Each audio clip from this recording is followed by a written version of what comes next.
Anksčiau taip nemėgau juodos kavos, o dabar man taip patinka juoda kava karti. Nežinau kodėl. Tikriausiai pasenau. Ir pasižiūrėkit, kokias nuostabės gėlės prirenku kaime. Tai vat, sveiki. Pasidėsiu čia gėlytės. Jo, gražiai fone, kad būtų. Tai sveiki. Šiandien noriu daryti antrą skaitymą. Mes sustojame antram skyriuje, dėl to, kad daug buvo pašalinių garsų, nes esu čia ne viena. Ir nusprendžiau, kad šiandien jau bus tyliau ir galėsiu paskaityti. Tai va, ta pati knyga Menas nesukti savo galvos, peršvesta šiek tiek. Menas nesukti savo galvos.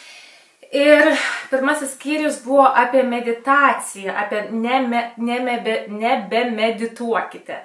Tai konkrečiai šitas skyrius nebuvo apie tai, kad nebemedituoti, nemedituoti, o apie tai, kaip nevaržyti savęs. Nes mes labai, pavyzdžiui, paskiriam savo kažkokią užduotį ir mes norim maksimaliai gerai ją padaryti, tiesiog perfekcionistiškai. Ir nuo to noro perfekcionizmo, nuo to mes tiesiog labai dažnai klystame, mes nervuojame, mes patiriam didžiulį stresą. Tai šitas skyrius bent jau man labai patiko dėl to, kad tikrai yra tiesos tame, kad kai mes bandom orientuotis į tam tikrą dalyką ir padaryti jį kuo geriau, mums nepavyksta. Kai mes atsipalaiduojame, kvėpuojame ir tiesiog darome dalykus, pavyzdžiui, kaip aš dabar kalbu tiesiog su jumis, tai man nėra labai įprastas dalykas, tai gal tada ir geriausiai taps. Tai va, nebekalbėsiu daugiau ir norėčiau pradėti skaitimą. Tai antrasis skyrius. Nebepakluskite kitiems. Esate protingi. Pasiryžkite nebetarnauti kitiems ir tapsite laisvi. Vaikystėje mes su šeima atostogaudavome pietų Prancūzijoje. Pliaže tėvai mane ir seserį užrašė į smėlio pilių statymo konkursą. Reikėjo pabaigti pilį per valandą. Aš ėmiausi statyti tikrą tvirtovę su bokštais ir pakeliamaisiais tiltais. Per tą valandą net neįpusėjau, o mano sesuo nusprendė lipdyti boružėlę. Jis siekdama kuo geresnio rezultato sudėliojo taškelius iš braškių uogienės, kurios turėjo pasiėmusi iš namų. Kai jos boružėlė laimėjo pirmąją vietą, pasijutau be galo nusivylęs. Ne todėl, kad sesuo nugalėjo, o dėl to, jog maniau, kad ji nesilaikė taisyklių. Konkurso organizatoriai ją apdovanojo už kūrybiškumą ir žinoma meistrystę. Pripažįstu, kad jai pavyko nulipdyti boružėlę.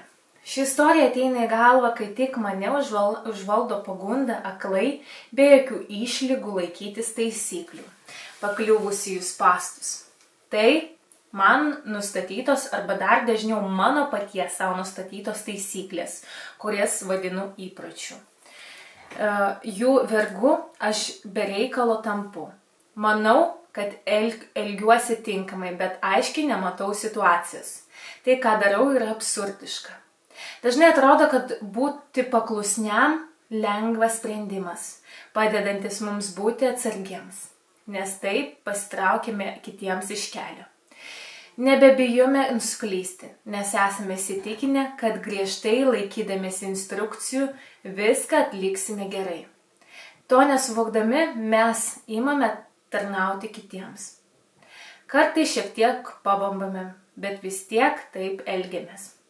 1549 metais dar labai jaunas Etiennes de la Boétie, išgarsėjęs dėl savo draugystės su Mišeliu de Montaigne, parašė negirdėtą traktatą apie savanorišką vergovę.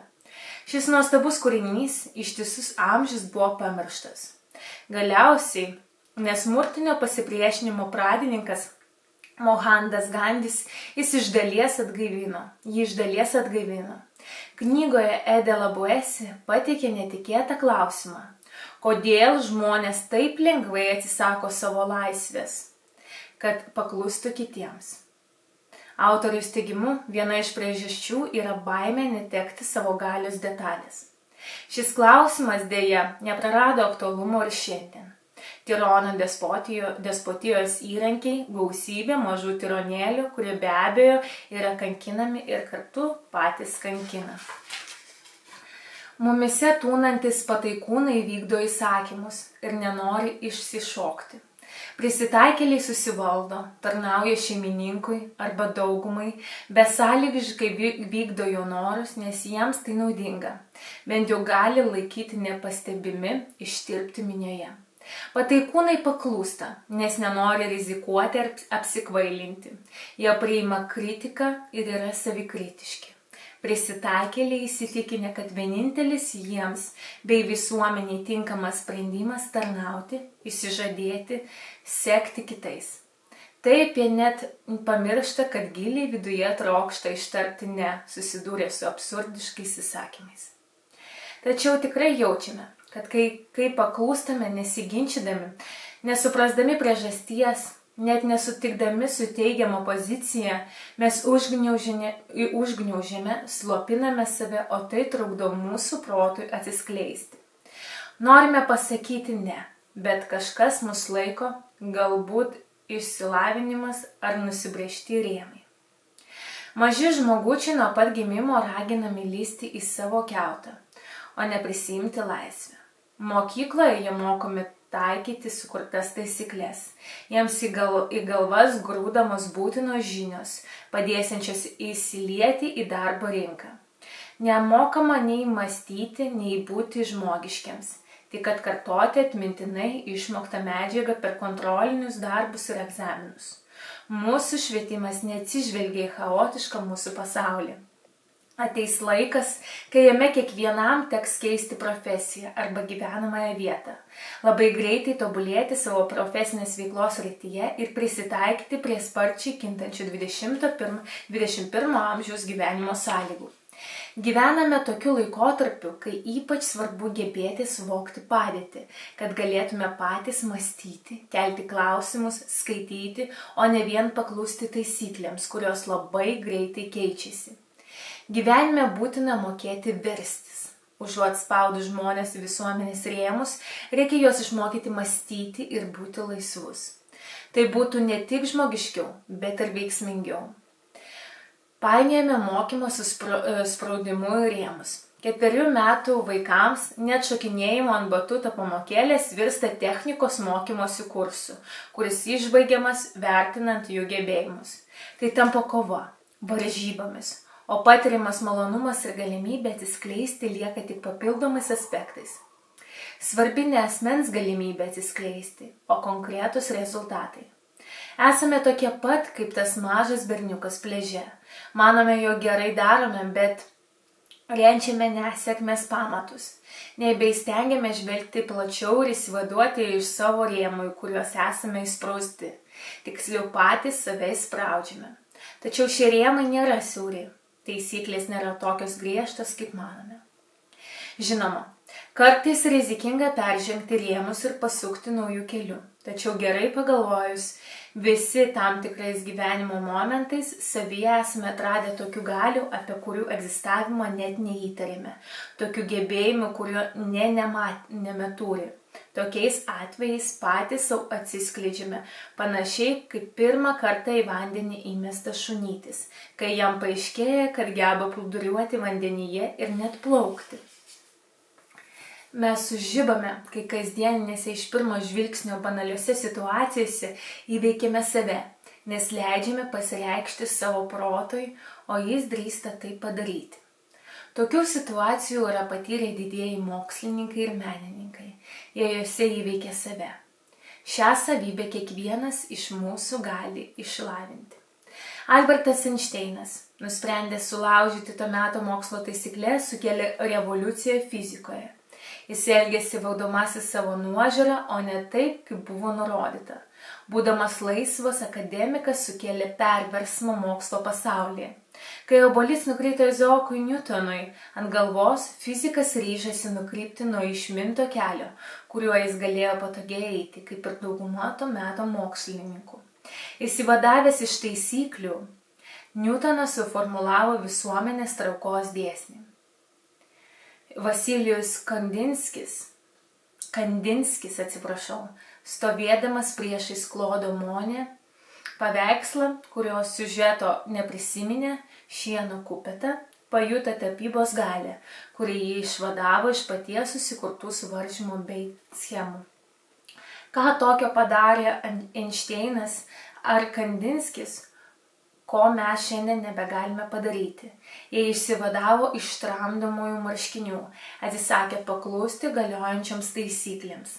Tada nutiko tai, ko šie žmonės specialiai nenumatė.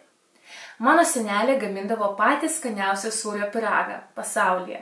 Kai paprašiau jog šio pyrago recepto, ji pasakė, kad reikia varškės sūrio, kiaušinių, cukraus, miltų. Ji pridūrė kartais į tešlą įberiantį vynuogių, abrikosų ar kitų vaisių. Maniau, kad senelė tyčia neatskleidžia tikslaus recepto, bet pasirodo ne. Ji kiekvieną kartą improvizuodavo, pasikliaudama savo intuiciją. Pyragas visuomet geriau ar prasčiau pavykdavo. Būtent nuo žodžio prasčiau, ne taip gerai mūsų paralyžiuoja. Savimi labiau pasitikime, kai griežtai laikomės recepto nieko nekeisdami. Sverime produktus, naudodamis virtuvinėmis svarstyklėmis. Taip save pasmerkėme amžinai kartotis, atimame iš savęs galimybę nustebti ir rizikuojame tapti robotais. Norite, kad jūsų egzaminas, pokalbis ar pristatymas būtų sėkmingi? Pradėkite susitaikydami su gyvenimu. Išsivaduokite iš jūs nesąmoningai kaustančių grandinių. Raskite naujų jėgų, sugalvokite kitokį atsakymą. Per darbo pokalbį netikėtai pateiktas klausimas išmuš iš vėžių pretendentą, kuris laikysis to, ką numatė pasakyti, kuris anksčiau repetavo savo kalbą. Toks pretendentas, užuot parodęs savo įžvalgų protą, užstriks ties tuo, ką išmoko, ties taisyklėmis, kurias be išlygų stengsis pritaikyti. Jis apsėstas noro viską kontroliuoti, bus nepasirengęs įsitraukti į pokalbį ir pats savo trukdys kuo geriau atsiskleisti. Pats tai patyriau, vesdamas savo pirmuosius seminarus. Taip norėdavau gerai viską atlikti, kad tik save užgniauždavau. Buvo per daug skaitinių, užrašų, be to parengdavau tekstą, kurį skaitydavau. Visi nuobodžiaudavo, aš labiausiai. Paklusau savo paties susikurtoms taisyklėms. Vieną dieną supratau, kad turiu sulaužyti šias taisyklės. Žinoma, visada ruošiuosi seminarams, bet tikru momentu liaujusi apie tai galvojęs. Pirmą kartą surengiau seminarą neturėdamas kalbos, tik naudodamasis keliais užrašais. Atrodė, lyg šokčiau iš lėktuvo be parašiuto. Buvau nustebintas, nes mane aplankė intensyvūs potyriai. Įvyko kažkas, ko neplanavau.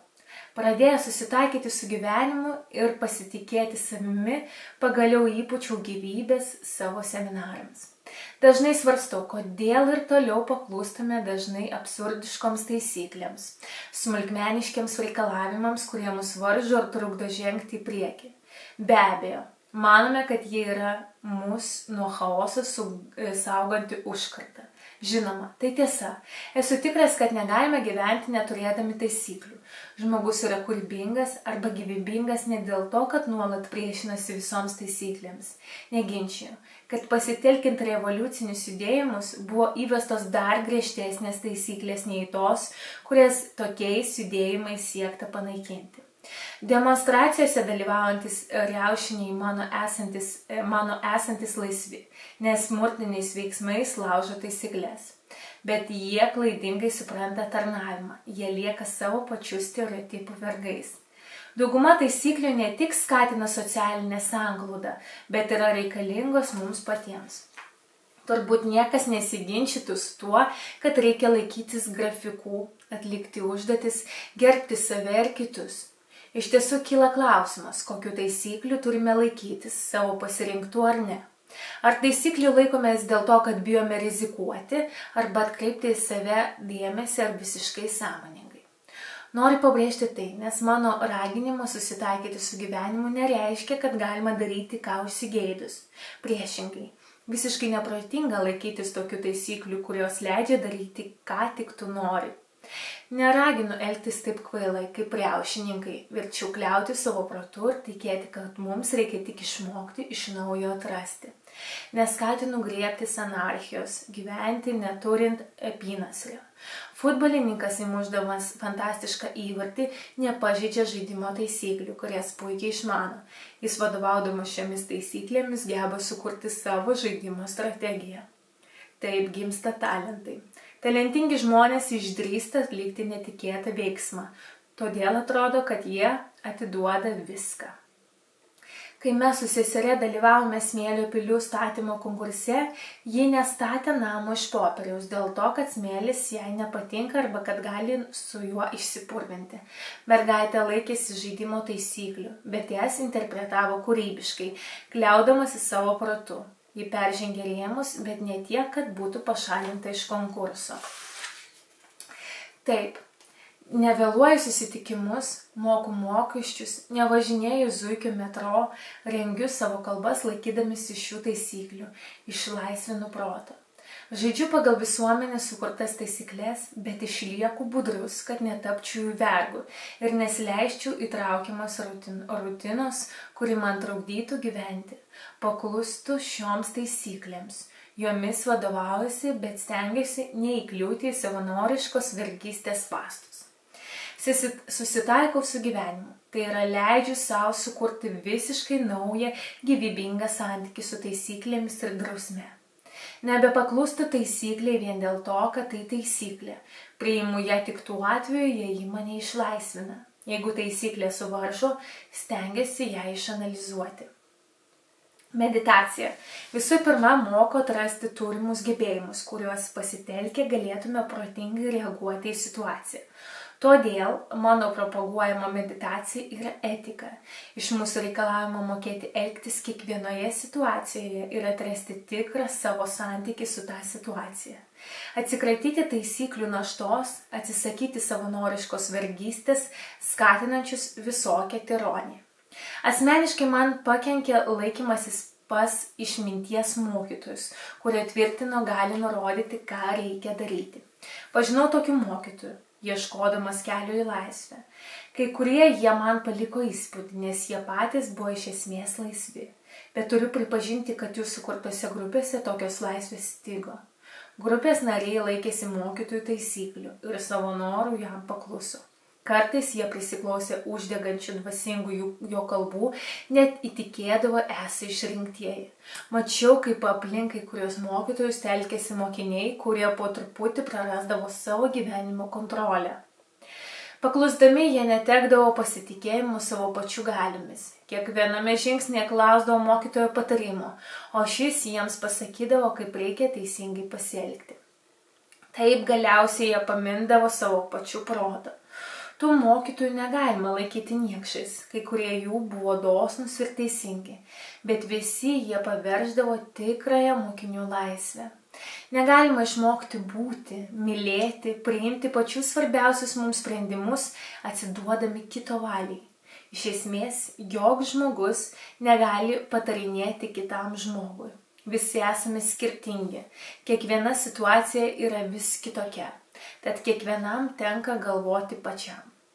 Londone per Antrąjį pasaulinį karą siautėjant nacių režimui Simona Veil, kuriai te buvo likę gyventi vos keli mėnesiai, nesiliovė galvojusi apie atsinaujinimą.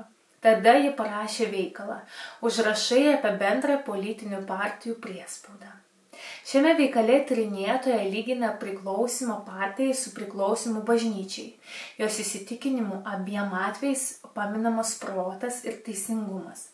Asmuo tampa idėjos arba tikėjimo šalininku, nesusipažinę su visais motyvais, paklūsta iš anksto nustatytoms normoms, kartais jų net nežinodamas. Tačiau tai nereiškia, kad reikia trukdyti asmenims burtis į grupės, nes grupė yra naudingas susivienimas, grindžiamas draugystė ir solidarumu. Bet visur reikia išsaugoti laisvą protą. Minėtame veikale Weil rašė, beveik visur, dažnai net kilus techninių problemų, užuot mąsčius palaikomo kuri nors pusė pasirinkama pozicija už arba prieš. Ši ydinga praktika susiformavusi politinėje terpėje išplėtė po visą šalį ir paveikė daugybę žmonių mąstyseną. Abejotina, ar galima atsikratyti šios mus žudančios ydos, nepanaikinus politinių partijų. Pasirinkęs kurią nors pusę, asmuo privalo laikytis konkrečios linijos, iš jo atimama galimybė mąstyti. Jis negali pasakyti sutinku šiais aspektais, bet dar nesu išnagrinėjęs kitų aspektų. Kol tai padarysiu, pasilieku visišką teisę neišsakyti apie juos savo nuomonės. Tai trukdo mūsų visuomenėms būti išties demokratiškoms. Man aiškinama, kad pati meditacija yra technika, neapsieisianti be taisyklių. Ar taip mes nesame verčiami įsižadėti savo laisvės? Iš tiesų pagrindinės taisyklės prilyginu punktualumui. Tai, kad esu punktualus, man netrukdo būti laisvam, greičiau atvirkščiai, padeda atsikratyti vėlavimo naštos, kuri man kliudo mąstyti. Būdamas punktualus, galiu užsimiršti ir stebėti tik tai, kas vyksta esamuoju momentu. Meditacijos taisyklės atlieka tokią pat funkciją, paprastumas yra jų galia. Kokios tos taisyklės? Pirmoji taisyklė – stebėti savo kvėpavimą. Norėčiau pasakyti, kad tai beveik kvaila. Šiaip ar taip, kvėpuojant mums nereikia instrukcijos, kaip įkvėpti ir iškvėpti. Bet to mums geriau sekasi kvėpuoti, kai apie tai negalvojame, kai nesistengėme taikyti atitinkamo sąmoningo kvėpavimo metodo. Tad pirmasis ir svarbiausias žingsnis – stebėti savaiminį kvėpavimą, o ne dirbtinai atlikti pratimą. Stengtis vėl pasiekti dermę su pačiu gyvenimu ir tapti vieniu. Tai tikrai nėra jokia magija. Antrasis žingsnis susijęs su pirmuoju – atsiverti tam, kas vyksta esamuoju momentu. Atliekant šį žingsnį taip pat nereikia nei savęs versti, ką nors daryti, nei paklusti kitiems. Šiaip ar taip, dabar jūs turite girdėti, matyti, jausti, galvoti. Pakanka kvėpuoti, girdėti, matyti, jausti, būti. Sunku tai padaryti, nes atrodo pernelyg lengva. Taip elementaru, kad reikia pastangų tai suvokti. Tai labai neapibrėžta. Mums trikdo mums suteikta laisvė ją išgyventi atsipalaidavus, natūraliai ne kaip paklusnumo, o kaip apčiuopiamą patirtį.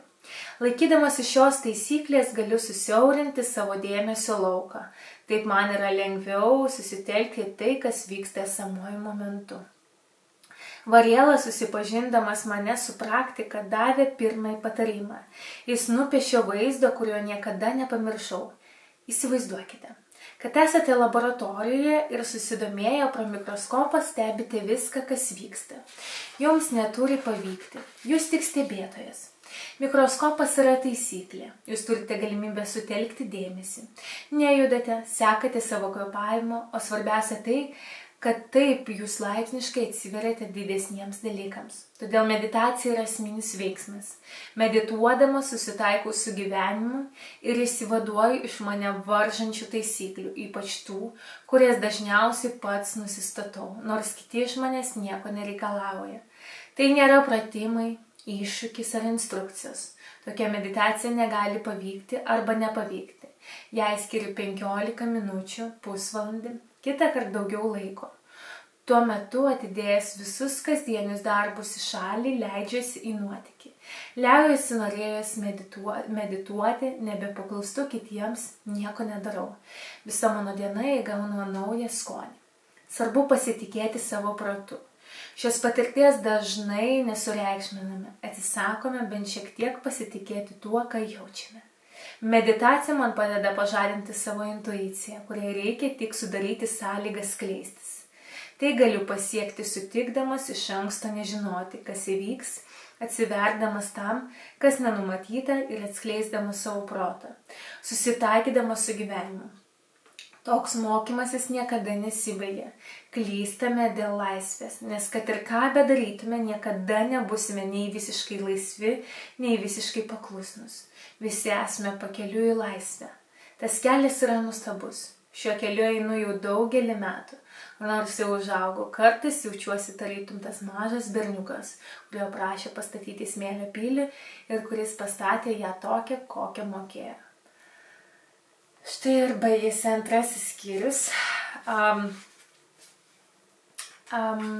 Iš tikrųjų labai išmintingi žodžiai apie taisyklės. Nes 21 amžiui, ypač dabar, yra tų verslininkų ir milijonierių ir tikslų karta, ypač mano amžiaus žmonės turi kažkokius tikslus ir bando juos įgyvendinti. Ir dažnai pasižiūrėkite, kaip YouTube kanale yra labai daug įrašų būtent apie tai, koks turėtų būti milijonierius, kaip man uždirbti kuo daugiau pinigų.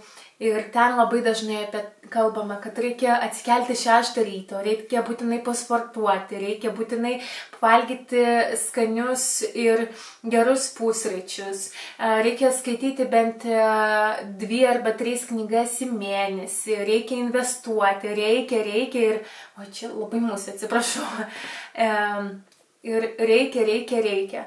Ir iš tikrųjų mes bandome, aš iš savęs tiesiog žinau, kiek kartų aš bandžiau pagal tam tikrus metodus eiti ir tiesiog mano kūnas šaukė, kad ne, sustok, čia visiškai netinka tau, tu turi atrasti savo kelią.